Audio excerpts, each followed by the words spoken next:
Hello everyone, आप सब कैसे हैं? मैं उम्मीद करता हूं कि बहुत अच्छे होंगे और अपनी पढ़ाई को बहुत अच्छे से कर रहे होंगे। मैं Akash Kumar Bhadana ICT virtual classroom में आपका बहुत बहुत स्वागत करता हूं। मेरे प्यारे बच्चों, जैसे आपको बताया मेरे प्यारे बच्चों, बेसिकली हमारी जो है 11वीं क्लास है और 11वीं क्लास में मैं आपको ज्योग्राफी पढ़ा। तो चैप्टर नंबर सेकंड हम लोग आपका देख चुके हैं और इसी चैप्टर नंबर सेकंड के अंतर्गत तत्व की उत्पत्ति और एवं जो विकास है उनको हम लोग आपका गौर करके देख रहे हैं कि तत्व की उत्पत्ति और विकास से संबंधित क्या चीज है। ठीक है, और ये सारी हमको आपका देखना है। तो कल हम इसमें आपका देख रहे थे और हमने सबसे पहले देखा आधुनिकता का जो सिद्धांत है उसको हमने पढ़ा और आधुनिकता के सिद्धांत पर हमने आपका बात करी और इसी पर हमने आपकी सारी चीजों की आपकी चर्चा करी कि आधुनिकता का बेसिकली सिद्धांत क्या है। तो सबसे पहले आप ध्यान रखिए, तो हमने कुछ आपका हमारे फिलोसफर और कुछ जो हमारे वैज्ञानिक थे उन्होंने आपका निहारिका परिकल्पना बताई और निहारिका परिकल्पना में हमने देखा कि कुछ पदार्थ फ्री रूप से घूम रहे थे और घूमते घूमते वो आपके गोल हो गए और वो आपका ग्रह बन गए। एक हमने थ्योरी ये देखी थी। दूसरी थ्योरी देखी थी कि जो आपका मॉडर्न थ्योरी है उसको हमने पढ़ा। हालांकि इस थ्योरी में चीजें आपका ज्यादा स्पष्ट नहीं हो पाई और ये भी कहा था कि घूमते हुए 10 बन गई, वो उसको इतना अच्छा एक्सप्लेन नहीं कर पाया। लेकिन दूसरी थ्योरी आई जो बहुत मॉडर्न थी और बड़ी उसको अच्छा माना गया। इसको कहा गया बिग बैंग थ्योरी। क्लियर है? और इस बिग बैंग थ्योरी को हमने देखा और आप जानते हैं कि बिग बैंग थ्योरी 1920 में एडम हवल ने आपका प्रस्तुत की थी और एडम हवल के द्वारा आपका दी गई है एक आपका थ्योरी थी 1920 में। ब्रह्मांड के एक्सपेंस को लेकर बात की गई थी। ठीक है, आकाश गंगा एक दूसरे से दूर जा रही हैं और गुब्बारे के फूलने के बारे में उन्होंने निशान लगाया कि गुब्बारे पर जिस तरह से निशान लगा गुब्बारा दूर चला जाता है, इसी तरह से हमारी जो आकाश गंगा है वो निरंतर बढ़ रही है। हालांकि उन चीजों का आपका खंडन किया गया, उनको एक्सेप्टेबल नहीं दिया गया और इस प्रकार जो है आकाश गंगों के बीच में जो आपकी दूरी बढ़ रही है उस पर भी हमने देखा और परिमाण स्वरूप विस्तार को भी हमने पढ़ा और इन सब चीजों पर हम लोग आपका गौर करके बड़े अच्छे से आपका देख चुके थे और वो हालांकि इस चीज को स्पष्ट नहीं कर पाए कि कैसे था। और फिर हमने देखा एक्सपेंस की बात करी कि बढ़ रहा है, तो हमने देखा कि पहले विस्फोट कैसे हुआ। हमने एक बिंदु से विस्फोट को जोड़कर दिखाया कि एक बिंदु था उसमें अचानक विस्फोट हो गया जिसका डेंसिटी जिसका टेम्परेचर बहुत ज्यादा था और यूनिवर्स का निर्माण हो गया। ऐसी हमने थ्योरी को पढ़ा। ठीक है, बिग बैंग की इस प्रक्रिया को हमने बहुत अच्छे से आपका जो है गौर करके हमने आपका देख लिया और हमने देखा कि आपसे जो बिग बैंग की थ्योरी है वो लगभग कितने साल पहले हमारे सामने आई, तो 13.7 अरब वर्ष पहले हमारे सामने मिली। तो कल हम और देखते हैं कि जब विस्फोट हुआ तो कैसे पृथ्वी का टेम्परेचर नीचे चला गया था। ठीक है, निगेटिव में बताया था ना। ठीक, और ये देखिए फिर आकाश गंगा का विस्तार का मतलब फैलने दिया और इसकी स्थिर जो अवस्था है उसकी आपकी परिकल्पना दी। तो इतना जो था कल हम देख चुके थे। तो सबसे पहले जितना पढ़ा है हमने कल रिवीजन किया था उसमें पहले किसी का कोई डाउट है, कोई क्वेरी है, आप मुझसे पूछ लीजिए। किसी कोई डाउट कोई क्वेरी है नहीं तो बेटा फिर हम चलेंगे फॉर्मेशन ऑफ स्टार, तारों का निर्माण कैसे होता है इसको देखेंगे। तो एक बार पूरा नजर दौड़ा लीजिए फिर आगे बढ़े।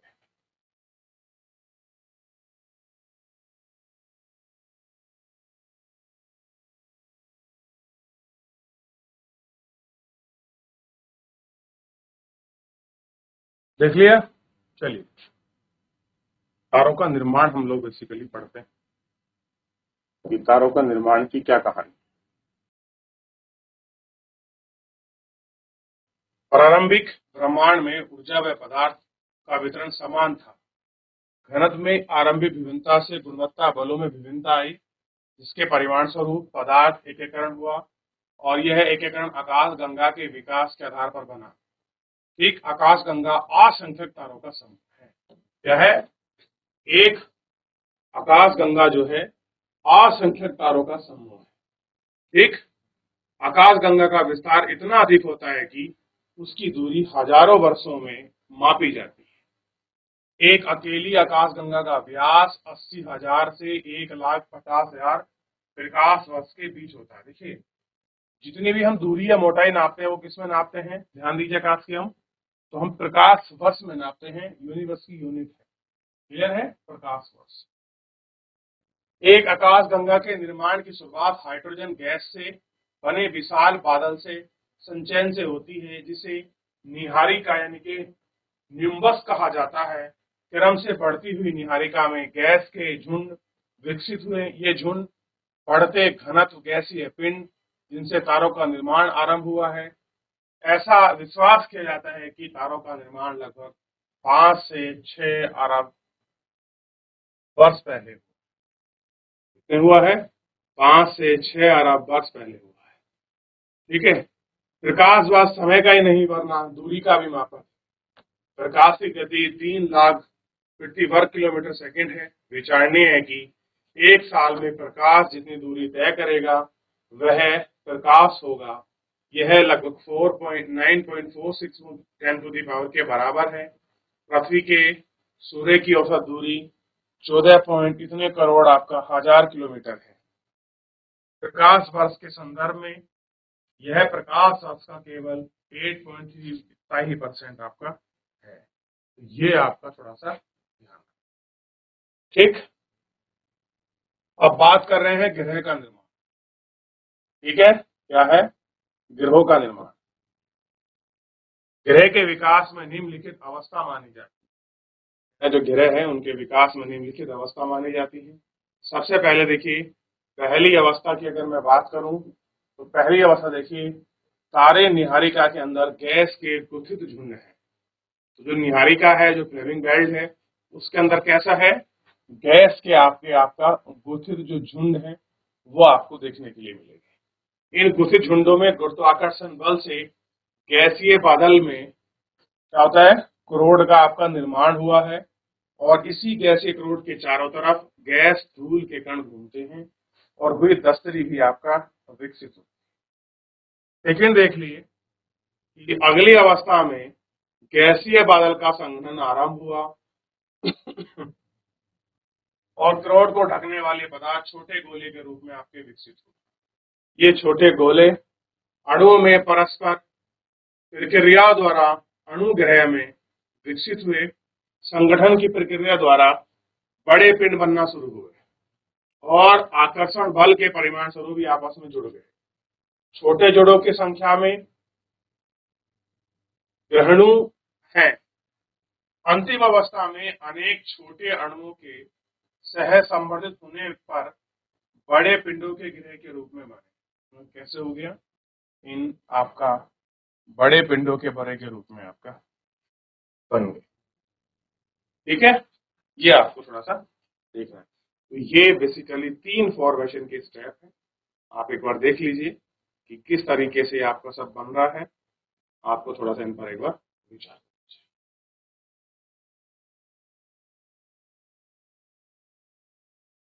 तो देख लिया, तो इतना मैंने आपको समझा दिया था। पूछा बच्चों कोई डाउट हो तो 1 मिनट के अंदर आप देख लीजिए ताकि आप पूरा एक ओवरव्यू अच्छे से कर सकें। बात करते हैं आपका पृथ्वी का उद्भव, कि पृथ्वी का उद्भव कैसे हुआ है, इसमें थोड़ा सा हमको देखना।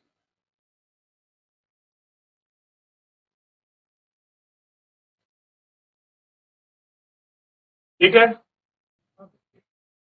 कह रहे हैं कि आप जानते हैं कि पृथ्वी प्रारंभ में चट्टानी गर्म और वीरान थी।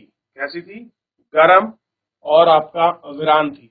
अब आपको ये कंफ्यूजन ये आना चाहिए कि अगर आप बोलने लगे कि सर जब आप बिग बैंग थ्योरी पढ़ा रहे थे तब आपने बताया कि टेम्परेचर जो था वो 4500 आपका केल्विन आपका कम हो गया था। तो मैं आपको इस पर जानकारी दे दूं कि वो आपका यूनिवर्स का था और हम यहाँ बात कर रहे हैं अर्थ की। यूनिवर्स में सब कुछ आ गया था और यहाँ स्पेशल हम आपका अर्थ की बात कर रहे हैं। तो ये ध्यान रखना है आपको, तो बिल्कुल कंफ्यूज नहीं। कह रहे पृथ्वी की चट्टानी और गर्म वीरान थी जिसका वायुमंडल विरल था, जो हाइड्रोजन और हीलियम से बना था। इससे बना था आपका हाइड्रोजन और जो हीलियम है उसी से बना था। यह आज भी पृथ्वी के वायुमंडल से बहुत अलग था। अतः कुछ ऐसी घटना एवं क्रिया हुई जिसके कारण चट्टानी, वीरान और गर्म पृथ्वी एक सुंदर भाप के घेरे में बदल गई। कह रहे कुछ ऐसी प्रोसेस हुई, ऐसी प्रक्रिया हुई जिसके द्वारा ये सारी चीजें क्या हो गई आपकी, चेंज हो गई। और जहां बहुत सारा पानी, जीवन के लिए अनुकूल वातावरण उपलब्ध। अगले कुछ वर्षों में आप पढ़ेंगे कि आज से लगभग 4060 करोड़ साल पहले इस ग्रह का जीवन आपके कैसा, लगभग इतने साल पहले आज से जीवन क्या था, कैसे था, इस पर हम लोग आपका बात करेंगे। ठीक है। पृथ्वी की संरचना परतदार है। वायुमंडल के भारी छोर से करोड़ की तक जारी रहते हैं। वे एक तापमान नहीं है। वायुमंडलीय पदार्थ इतना सबसे कम है। पृथ्वी की सतह, इसके भीतर एक भाग में अनेक मंडल हैं और हर एक भाग पदार्थ की अलग अलग विशेषताएं हैं।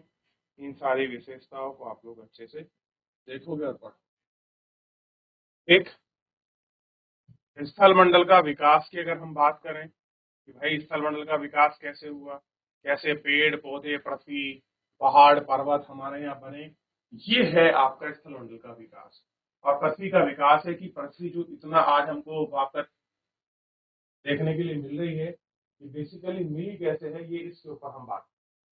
ठीक है। तो पृथ्वी का पीछे पड़ा कि पृथ्वी पहले गर्म थी, बहुत ज्यादा टेम्परेचर था, अचानक आपका धीरे धीरे उसमें कुछ आपका चेंजेस हुए, इन चेंजेस ने उनको चेंज कर दिया और इसी चेंजेस की वजह से एक वो आपका सुंदर ग्रह बन गया। अब हम बात कर रहे थे स्थल मंडल, यानी कि स्थल मतलब जो आपका पृथ्वी की ऊपरी परपटी है, जिस पर हम रह रहे हैं, हमारे मकान, दुकान, घर और हमारे पेड़ पौधे, खेती हो रही है, ये है पृथ्वी का ऊपरी मंडल। ग्रहणों और दूसरे खगोलीय पिंड ज्यादातर एक जैसे घने और हल्के पदार्थ का मिश्रण है। उल्काओं के अध्ययन से हमें यह पता चलता है कि बहुत से अणुओं के इकट्ठा होने से ग्रह बने हैं। अणु मतलब एटम, एटम की बात कर रहा है। एटम की कहानी मैंने आपको पहले बताई है कि बहुत सारे छोटे छोटे जो ग्रह थे या उनसे इकट्ठा होकर बन गए थे। पृथ्वी की चट्टान भी इसी प्रक्रम के अनुरूप आई है। जब पदार्थ गुरुत्वाकर्षण बल के कारण सतत हो रहा था, तो उन्हें इकट्ठा होते हुए पिंडों ने पदार्थ को प्रभावित किया। इससे तापीय विद्युत उत्पन्न हुई और यह प्रक्रिया जारी रही। उत्पन्न ताप से पदार्थ पिघलने लगा और ऐसे पृथ्वी की उत्पत्ति के तुरंत बाद हुई अत्यधिक ताप के कारण पृथ्वी अधिकांश रूप से द्रवित हो रही थी। तापमान की अधिकता के कारण हल्के और भारी घनत्व के मिश्रण में घनत्व का निरंतर अंतर के कारण ये शुरू हुआ। और इसके अलावा भारी जैसे लोहा और पृथ्वी के केंद्र में चला गया। ठीक, एक ऐसे देखते हैं, थोड़ा सा ध्यान दीजिए। पृथ्वी की उत्पत्ति के तुरंत बाद अत्यधिक ताप के कारण, इसके कारण टेम्परेचर हाई होने की वजह से क्या हुआ कि पृथ्वी के अंदर आंशिक रूप से द्रवित अवस्था रही, यानी कि लिक्विड फॉर्म।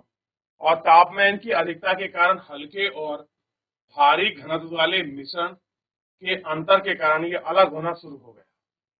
ठीक है। इसके अलावा भारी पदार्थ जैसे लोहा केंद्र में आपका चला गया और हल्के पदार्थ केंद्र की सतह के ऊपर तरफ आ गए। समय के साथ ठंडे और हल्के ठोस रूप में परावर्तित होकर छोटा आकार हो गया। अंततः यह पृथ्वी की भूर प्रॉपर्टी पर आपका विकसित हो गया।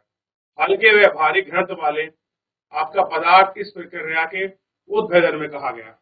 चंद्रमा की उत्पत्ति के दौरान भीषण आपका संगठक के कारण पृथ्वी के तापमान पुनः बढ़ गया।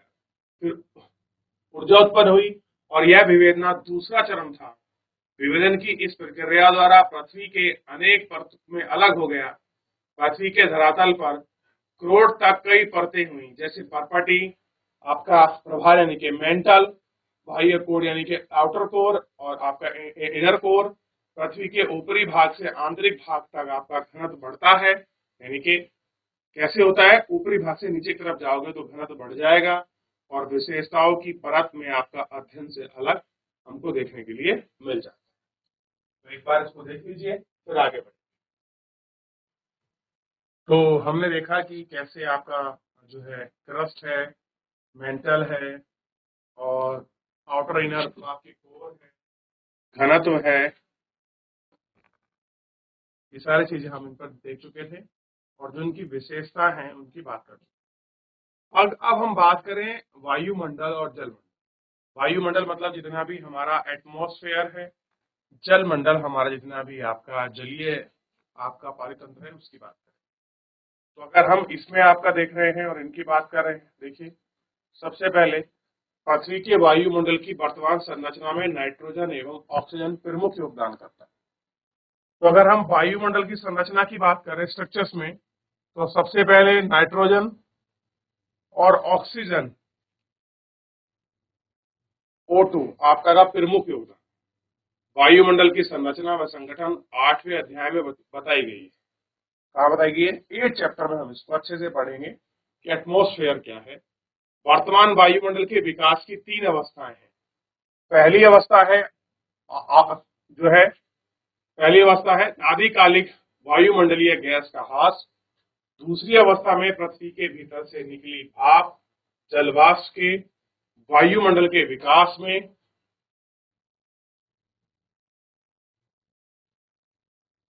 सहयोग और अंत में वायुमंडल की संरचना को जैव मंडल का प्रकाश संश्लेषण प्रक्रिया। ये हमने इन सारी चीजों को आपका पढ़ लिया। प्रारंभिक वायुमंडल जिसमें आपका हाइड्रोजन हीलियम की अधिकता थी, सौर पवन के कारण दूर हो गया। ऐसा केवल पृथ्वी पर नहीं वरना सभी पार्थिव ग्रह पर हुआ है, अर्थात सभी पार्थिव ग्रह सौर पवन के प्रारंभिक के कारण अधिक वायुमंडल या दूर के ही धकेल दिया गया और समाप्त हुआ। वायुमंडल के विकास में पृथ्वी पहली अवस्था थी, यानी कि जब एटमॉस्फेयर आपका डेवलप हो रहा था तो उसी समय पृथ्वी क्या थी? अपनी फर्स्ट अवस्था में थी। और आप जानते हैं कि जब एटमॉस्फेयर बन रहा था तो पृथ्वी अपनी फर्स्ट स्टेज को कंप्लीट कर रही थी और सबसे पहले इसी की वजह से एल्गी, जो हम काई कहते हैं, सबसे पहले वो आपकी जमी। तो ये कब हुआ था? इनिशियल में। और आपको ध्यान रखना है कि हीलियम और हाइड्रोजन की अधिकता थी जब हमारा वायुमंडल इनिशियल टाइम में आपका बन रहा था, या जो थी स्टेज थी उसकी इनिशियल, उसमें इन्हीं 2 गैसों की आपका भरमार थी। और वैसे जो हमारा वायुमंडल है उसमें हाइड्रोजन और ऑक्सीजन सबसे ज्यादा मात्रा में देखने के लिए मिलती है। ये बात आप अच्छे से पढ़ चुके हो। पृथ्वी के ठंडे होने के कारण भेदन का मतलब किसी चीज को तोड़कर बाहर निकलना। पृथ्वी के अंदरूनी भाग से बहुत सी आपका गैसें और जलवाष्प बाहर निकला। अब उद्भेदन हुआ है, यानी कि ज्वालामुखी के माध्यम से निकला होगा ना बेटा सब कुछ, ठीक। इसी के आज वायुमंडल का उद्भव हुआ है। आरंभ में वायुमंडल में जलवाष्प, nitrogen, carbon dioxide, methane, ammonia और अधिकता में आपका स्वतंत्र गैस बहुत कम थी। इस प्रक्रिया जिससे पृथ्वी के भीतर गैस आई, गैस का उत्सर्जन कहा गया। लगातार ज्वालामुखी विस्फोटन से वायुमंडल में जलवाष्प और बढ़ती गैस पृथ्वी के ठंडा होने के कारण साथ साथ जलवाष्प का संघनन शुरू हो गया। वायुमंडल की उपस्थिति कार्बन डाइऑक्साइड के वर्षा के पानी के घुलने से तापमान और अत्यधिक आपकी गिरावट आई, ठीक। और इसी के आपका क्या हुआ फलस्वरूप, ठीक। क्या कह रहे हैं? वायुमंडल में जलवाष्प, nitrogen, carbon dioxide, methane, ammonia और स्वतंत्र ऑक्सीजन बहुत कम थी। इसी प्रक्रिया में पृथ्वी के भीतर का भाग गैस धुलित आई और इसमें उत्सर्जन को कहा गया। लगातार ज्वालामुखी विस्फोट से वायुमंडल में जलवाष्प गैस बढ़ने लगी और आप देखेंगे क्या हो रहा था, जलवाष्प जो है बढ़ने लगी। पृथ्वी के ठंडे होने के साथ साथ जलवाष्प का अपना संघनन शुरू हो गया था। तो ये भी आपको ध्यान रखना है कि जो हमारा संघनन था वो शुरू हो गया था। तो आज एक काम करते हैं मेरे प्यारे बच्चों, फिलहाल हम इसको यहाँ ही रखते हैं, ठीक है। कल हम एक बार जो है अपने चैप्टर को दोबारा शुरू करेंगे यहाँ से। तब तक आप इसको एक बार अच्छे से देख लीजिए। कोई डाउट, कोई क्वेरी है किसी बच्चे की, आप मुझसे पूछ लीजिए।